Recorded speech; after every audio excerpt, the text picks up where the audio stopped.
오늘도 주님의 말씀을 통해 하나님 나라를 누리는 복된 하루 되시기를 주님의 이름으로 축원합니다. 신명기의 말씀을 통해 이제 실생활에 대한 것들을 여러 가지를 보고 있는데 오늘은 특별히 총회에 들어오지 못하는 자들을 말하고 있어요. 이스라엘은 총회죠. 총회. 모두가 함께 모여요. 모이는 것이 중요해요. 구약의 하나님의 백성인 이스라엘도 그렇고 신약의 하나님의 백성된 교회도 마찬가지예요. 총회로 모이는 것이 중요한 거예요. 모임이 하나님의 백성이 되는 것이지 어떤 건물이나 어떤 것이 하나님의 백성이 되는 것이 아니에요. 그래서 총회는 전체가 모이는 거죠. 그래서 총회로 모일 때는 하나님 앞에 예배하고 제사할 때나 아니면 절기 때나 아주 중대한 일이 있을 때는 여호와 앞에 총회로 모이는 거예요. 여호와 앞에 모여요. 무슨 일이든지 하나님 앞에 모여서 예배도 제사도 또 아주 중요한 일도 다 하나님 앞에서 거행되어지는 것이 하나님의 백성된 자들의 모습이죠. 그런데 그렇게 하나님 앞에 모일 때 모일 수 없는 자들, 1절에 보면 고안이 상한 자나 음경이 잘린 자, 또 사생자, 그리고 10대에 이르기까지, 그러니까 어린아이들은 모이지 못한다라는 거죠. 하나님 앞에 흠이 있거나 부족한 자들은 모이지 못해요. 왜냐하면 거룩한 하나님의 백성이기 때문에 크게는 이스라엘이지만 그 가운데서도 하나님 앞에 모일 수 있는 자들은 흠 없는 자들, 티 없는 자들, 이런 자들이 모인다라는 거죠. 그래서 하나님의 백성은 흠 없이 티 없이 거룩한 하나님의 백성이 되어야 한다라는 것을 보여주는 거지, 이런 사람들을 그렇다고 해서 무시한다거나 차별하려고 하는 게 아니에요. 하나님의 백성은 흠 없고 티 없다라는 것을 보여주기 위한 거죠. 그래서 이들뿐만 아니라 수많은 규례들 속에 보면 총회로 모이지 못하는 자들이 있죠. 이런 전염병 같은 나병 환자들이나 또 유출병자나 여러 가지 이런 사람들이 있지만 결국에는 이 모든 것들이 흠 없고 티 없는 하나님의 백성이라는 것을 나타내 주는 것이고 상징하는 것이지, 그들을 뭔가 무시한다거나 멸시하고 차별하는 것이 결단코 아님을 우리는 이해할 것이 필요합니다. 그래서 이렇게 흠없는 자들이 하나님 앞에 설 수 있는 것이고, 또 3절에 보면 암몬 사람과 모압 사람은 여호와의 총회에 들어오지 못하리니 말하고 있죠. 이방인들은 여호와의 총회에 들어오지 못해요. 그런데 그 가운데 특별히 암몬, 모압 사람들을 콕 집어서 말하죠. 이 암몬과 모압 사람들은 아브라함의 조카였던 롯의 후예들이었어요. 그런데 이들은 여호와의 총회에 들어오지 못할 뿐만 아니라 6절로 넘어가면 내 평생에 그들의 평안함과 형통함을 영원히 구하지 말지니라 말하고 있어요. 평안함과 형통함은 어디에서 누릴 수 있어요? 여호와 하나님 안에서만 누릴 수 있는 거죠. 그런데 이들을 평생에 그들의 평안함과 형통함을 영원히 구하지 말라고 하시는 것은 결국 그들은 영원토록 여호와의 총회에 들어오지 못한다 얘기죠. 그들이 여호와의 총회에 들어오기를 구하지 말라는 거예요. 그들은 완전히 배제돼 버렸죠. 왜 배제돼 버렸어요? 애굽에서 나올 때 떡과 물로 너희를 4절에 보면 길에서 영접하지 아니하고, 또 메소포타미아의 부돌 사람 부올의 아들 발람에게 뇌물을 주어 너희를 저주하게 하려 하였다라는 거죠. 그러니까 하나님을 대적하는 일들을 했던 거예요. 이들은 이스라엘을 맞이하지 않았고 이스라엘을 대적했고 또 결국에는 저주하려고 하다 이런 것들이 실패로 돌아가니까 발람의 꾀로 인해 모압 여인들과 음행하게 만들고 우상 숭배하게 만들었던 자들이 바로 이들이지. 그러니까 이들은 완전히 배제시켜버려요. 이스라엘을 그리스도에게서 끊어놓으려고 했던 자들이기 때문에, 여호와로부터 끊어놓으려고 했던 자들이기 때문에 이들은 바로 사탄의 역할을 했던 거죠. 그러니까 하나님께서 이들을 영구히 배제시켜버려요. 그런데 이방 가운데도 7절에 보면 너는 에돔 사람을 미워하지 말라. 그는 내 형제임이니라. 애굽 사람을 미워하지 말라. 내가 그 땅에 객이 되었음이니라. 그들의 3대 후 자손은 여호와의 총회에 들어올 수 있느니라. 에돔 사람과 애굽 사람, 이들도 이방인이지요. 그리고 사실상 엄밀히 따져보면 이 에돔 사람들도 이스라엘 백성이 가나안 땅을 향해 갈 때 그들의 길을 막아섰던 자들이에요. 그들의 길로 지나가기를 허락하지 않았어요. 그래서 이 땅을 뺑 돌아서 가야 했죠. 그리고 애굽 사람들은 이스라엘 백성이 이제 가나안 땅을 향해 가고자 할 때 그들을 학대했고 그들을 놓아주기를 거부했고 또 그들이 이제 떠났을 때는 뒤쫓아왔던 자들이지요. 그런데도 불구하고 하나님께서 이들에게는 은혜를 베풀어요. 그래서 미워하지 말라. 이 미워하지 말라는 것은 이제 여호와의 총회에 들어올 수 있다라는 거예요. 다만 3대 후 자손은 여호와의 총회에 들어올 수 있다. 3대가 지난 다음에. 왜냐하면 이스라엘 백성과 함께하면서 3대가 지나가야 애굽의 그 문화와 습관과 그들의 우상 숭배의 모든 잔재들이 씻겨나가고 정말 거룩한 하나님의 백성으로서 설 수 있기 때문인 거죠. 그래서 이들은 3대 후에 여호와의 총회에 들어오게 하셨어요. 왜냐하면 에돔 사람들은 형제다. 에돔은 누구의 후예들이에요? 에서의 후예들이지요. 그리고 애굽은 또 그 땅에 객이 되었다. 어찌됐든 이스라엘 백성이 그 기근에 살아남을 수 있었던 건 애굽 땅에 살았기 때문이죠. 저 400년간 그들의 객이 되어 살며 그들이 번성한 후에야 나오게 되어졌죠. 그런 것들이 있기 때문에 이들은 미워하지 말고 결국 3대 후에 총회에 들어올 수 있도록 길을 열어 놓으신 거예요. 그러니까 지금 여호와의 총회라는 것이 어떤 것인가를 잘 생각해 보세요. 흠없고 티 없는 자가 여호와의 총회에 들어오게 되고 또 하나님을 대적하는 자들은 완전히 배제되어지고 또 그 가운데 이스라엘의 형제된 자들, 이스라엘을 객으로 돌봤던 자들에게는 은혜를 베풀어서 자비를 베풀어서 3대 후에야 들어올 수 있다는 거예요. 이 총회에 들어간다는 게 쉬운 일이에요? 어려운 일이에요? 쉬운 일이 아니죠. 어려운 일이에요. 그런데 그런 것들이 주어졌다는 게 너무나 귀한 은혜죠. 이스라엘 백성에게 이런 것이 주어졌다는 게 너무나 큰 은혜인 거예요.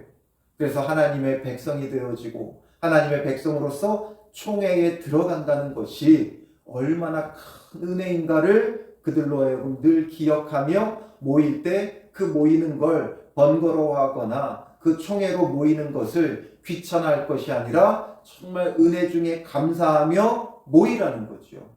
그러니까 들어오고 싶어도 들어올 수 없는 자들이 있고 또 들어오려면 이렇게 3대를 기다려야 하는 자들도 있어요. 그런데 아브라함의 후손이라는 이유 때문에 이렇게 언약 백성 되어 총회로 모이는 자들 얼마나 큰 은혜입니까? 그런데 오늘 우리는 어떠해요? 더 큰 은혜를 입었죠. 우리는 흠이 있어도 죄가 있어도 하나님 앞에 모일 수 있죠. 교회로 모일 수가 있어요. 우리가 교회로 모일 수 있는 이유는 무엇이에요? 예수 그리스도의 십자가의 보혈 때문이죠. 예수 그리스도를 믿는 그 믿음 때문에 우리를 세상으로부터 불러 하나님의 자녀, 하나님의 백성 삼아 주신 거예요. 구약의 이 엄정한 총회를 이제 우리는 누구든지 예수 믿으면 멸망치 않고 영생을 얻어 하나님의 총회인 교회로 모인다는 거죠. 그러니 우리가 주일마다 모이는 것을 힘들어하면 안 돼요. 의무감이 되면 안 돼요. 그 구원의 감격과 은혜, 예수 그리스도의 죽으심과 부활하심으로 얻은 이 구원의 은혜와 감격 속에 항상 모여야 된다는 거죠. 오늘 우리에게는 교회의 자격이 주어진 거예요. 그 은혜를 우리가 기억하고 감사하고 그래서 교회를 더욱 사랑하고 섬기는 그런 하나님의 백성들이 되어져야 하는 것이죠. 그리고 이제 9절부터 14절에는 적군을 치러 출전할 때에 모든 악한 일을 스스로 삼갈지니 말하고 있죠. 이 당시의 전쟁은 그들의 삶의 일부라 그랬어요. 결국에는 전쟁터에 나갈 수밖에 없고, 그때에 이 전쟁은 다른 나라들, 다른 족속들의 전쟁은 정복 전쟁이었어요. 그런데 하나님의 백성들에게 있어서 이 전쟁은 뭐예요? 성전이죠. 성전. 거룩한 전쟁이에요. 하나님의 명령을 따라 수행하는 거예요. 이스라엘 백성이 가나안 땅을 정복하든지 또 아니면 어떤 족속을 그들의 손에 붙이셔서 그들이 전쟁을 치르든지, 이 모든 것이 철저히 무엇에 의한 거예요?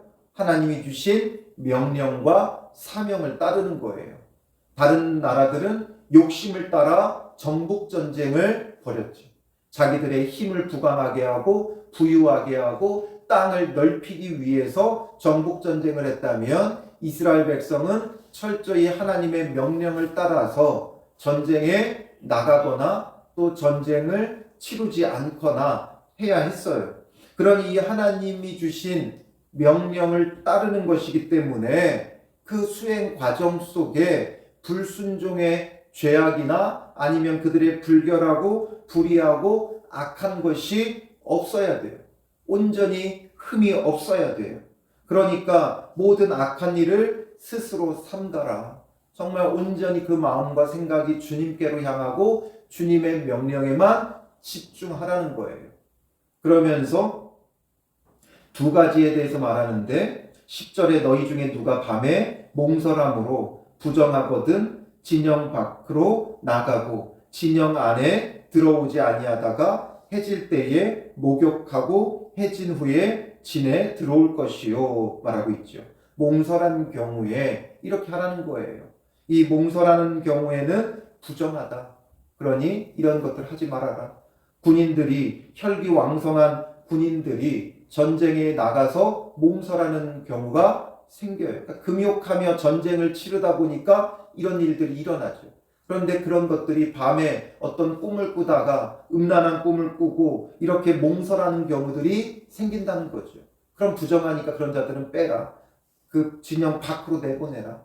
그 생각이 온전히 하나님을 향하고 있지 못하기 때문에 그 부정함을 씻고 나서야 이제 다시금 돌아오게 한 거예요. 결국에는 모든 생각이, 심지어 꿈조차도, 이 꿈조차도 정말 하나님 안에서 거룩해야 되는 거예요.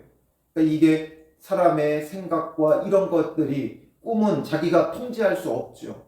그러나 하나님 앞에서 정말 심지어 꿈까지도 음란하지 않기 위해 힘쓰며 하나님께로 향해야 된다라는 것을 말하죠. 내가 통제할 수 있는 건 아니에요. 꿈이라는 게 어떻게 내가 통제할 수 있겠어요? 특히나 지금 여기서는 남성들의 경우에는 이제 몽설한다는 게 몽정을 한다는 거죠. 이런 것들이 자기가 꿈을 통제할 수 없지만 그만큼 정말 하나님 앞에 모든 마음과 모든 생각을 주께로 향해야 된다. 이걸 보여주고 있는 거예요. 오늘 우리도 삶 속에서 영적인 전쟁을 치르죠. 그럴 때에 우리의 모든 마음과 생각을 주께로 향해야 돼요. 심지어 꿈조차도 내 욕심과 정욕을 따라 헛된 꿈, 개꿈이 아니라 정말 주님 안에서 신령하고 거룩한 꿈을 꿀 정도로, 그게 내가 어떻게 할 수 있는 건 아니지만 그만큼 사람이 어디에 마음을 쏟고 있고 어디에 집중하고 있느냐에 따라 그게 꿈에도 때로는 영향을 미치죠. 그러니까 정말 꿈조차도 거룩하고 신령할 정도로 주님께 우리의 온 마음과 생각이 집중되어져야 한다는 거예요. 그래서 우리도 삶 속에서 철저히 주님의 명령에 집중하며 나아가는 거예요. 나의 욕심, 정욕, 또 우리의 욕구, 이런 걸 따르는 것이 아닌 주님의 말씀에 집중하고 귀 기울여 나가야 하는 것이죠. 그리고 참 특이한 것까지도 말씀하세요. 12절에 내 진영 밖에 변소를 마련하고 그리로 나가되 내 기구에 작은 삽을 더하여 밖으로 나가서 대변을 볼 때에 그것으로 땅을 팔 것이요 몸을 돌려 그 배설물을 덮을지니 말하고 있죠. 이 대변을 보는 것까지도 말하고 있어요.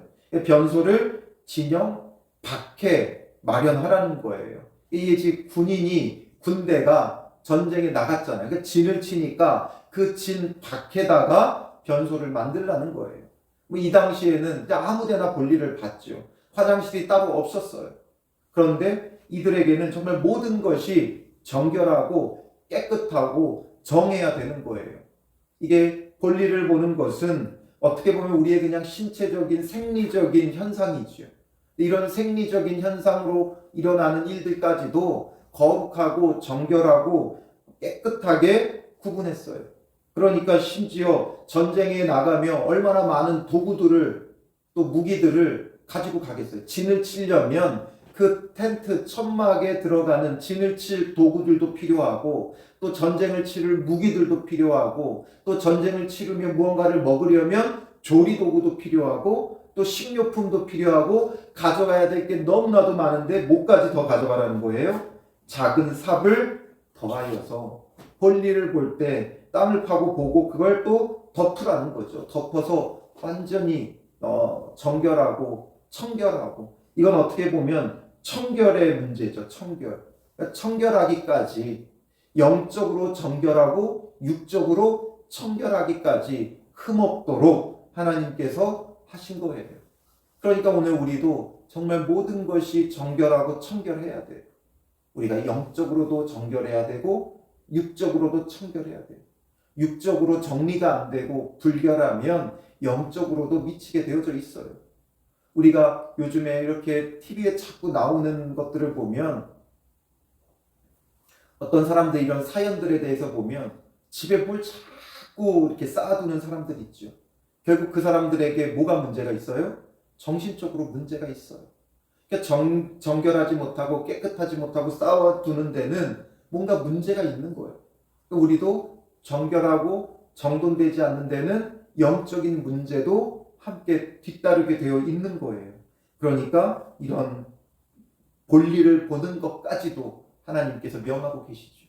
그러니 오늘 우리도 주님 안에서 정말 정결하고 육적으로도 정결하고 영적으로도 정결하고 또 우리의 삶의 영역들도 깨끗하고 청결하고 잘 정돈되고 준비된 가운데 맡겨진 일들을 하나하나 감당하는 거죠. 지금 전쟁을 치를 때를 말하죠. 우리도 삶 속에서 치열한 영적 전쟁을 치를 때 영적으로도 정결하여 모든 마음과 시선을 주께로 향하고 또 우리의 삶의 모든 부분들은 깨끗하고 정리되고 정돈된 가운데 하루하루를 주님 안에서 감당해 나가면 정말 주님 안에서 좋은 결과들이 일어나는 거죠. 그래서 14절에 결론은 뭐예요? 그러므로 내 진영을 거룩히 하라. 진영을 거룩히 하라. 삶의 자리자리를 거룩하게 하라는 거예요. 앞에서는 총회를 거룩하게 하는 거였다면 이건 전쟁에서 삶의 자리에서 거룩히 하라는 거죠. 우리는 교회에서도 정결하고 또 삶 속에서도 정결하고 이런 것이 다른 경우들이 많아요. 교회에서는 누구보다도 신실하고 정결한데 삶의 자리에서는 그렇지 않을 때가 있죠. 그래서 우리는 교회 안에서도 하나님 앞에서도 신실하고 정결하고 또 삶 속에서도 동일한 모습으로 하나님 앞에 있음을 잊지 말고 거룩하고 진실하고 신실하게 살아가는 오늘 하루가 되어지기를 주님의 이름으로 축원합니다. 기도하겠습니다. 살아계신 아버지 하나님, 우리를 정결한 주의 신부로 삼아 주셨사오니 우리의 모든 것이 정결하고 거룩하게 준비되어지게 하여 주시옵소서. 하나님 앞에 모일 때에 정말 우리의 온 마음과 생각이 주께로 향하게 하시고 주님께만 집중되게 하여 주시옵소서. 우리가 주의 이름으로 모일 수 있다는 것이 오직 예수 그리스도의 은혜임을 기억하며 하나님의 백성으로, 하나님의 자녀로, 성도로 교회에 모이는 것을 기뻐하고 즐거워하게 하시고 또 삶의 자리로 나아갈 때는 심지어 우리 꿈까지도 거룩할 정도로 하나님을 생각하고 주님께 집중하는 믿음의 사람들 되게 하시고 또 정결하고 신실하고 청결한 모습으로 삶에서 주신 사명 하나하나 감당해 나아갈 수 있도록 인도하여 주시옵소서. 오늘 하루도 주님께서 세우신 삶의 자리에서 나의 진영을 거룩하게 만들어 나가는 믿음의 사람들 되게 하여 주시옵소서. 주님 안에서 참으로 거룩한 백성으로 성도로 살아가는 하루가 되게 하여 주실 줄 믿사오며 예수님의 이름으로 기도합니다. 아멘.